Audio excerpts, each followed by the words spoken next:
In our previous post, we spoke about the simple yet effective principles of Ayurveda, which are extremely easy to decipher, understand, adopt, and follow. We also spoke about the fact that Ayurveda believes that all living beings are the same, be it human beings, plants, animal, or any other living organism, simply because we are all made up of the same 5 elements. And what are these 5 elements? Well, these 5 elements are earth, Prithvi, water, Jal, air, Vayu, fire, Agni, and space, Akash. Ayurveda refers to these 5 elements as Panchabhutas. Each of these 5 elements has its own character, and together they combine to form life. Let's try and understand these 5 elements in detail. Earth. This is the most tangible of all the 5 elements. One can touch, feel, see, taste, and smell earth. However, Ayurveda looks at earth from 2 different aspects. One that is eternal, Nitya, and the other that is perishable, Anitya.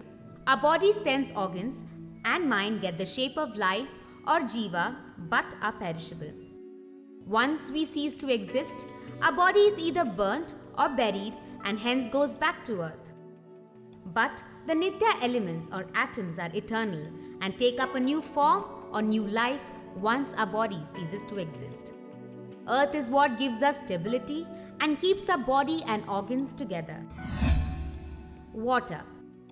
Like earth, even water has 2 forms, perishable and eternal. When we cease to exist, the water element in our body disappears or perishes.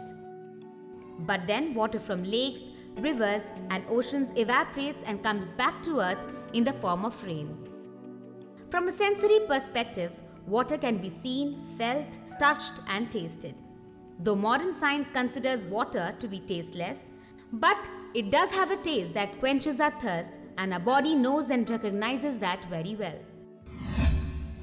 Air. Same like earth and water, air has 2 forms, Nitya and Anitya. We can feel the cool breeze and a windstorm, but the eternal element of air continues to live in the form of an atom, and air is around us all the time, even though we may not feel it always.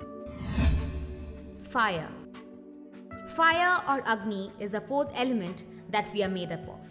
Again, it has 2 forms, perishable and eternal. We can see fire on the outside, but there is also a fire inside that cannot be seen. It is Agni of fire that digests our food and transforms it from one form to another. Space. The 5th and final element is space. Unlike earth, water, air, and fire, space has just one character. It is eternal. We can just hear it but can't see it. Space is a carrier of sound. So these are the 5 elements that, according to Ayurveda, come together to constitute life. The forms, a human being, an animal, a plant, etc., changes due to the change in composition of these 5 elements, but the essence of all remains the same.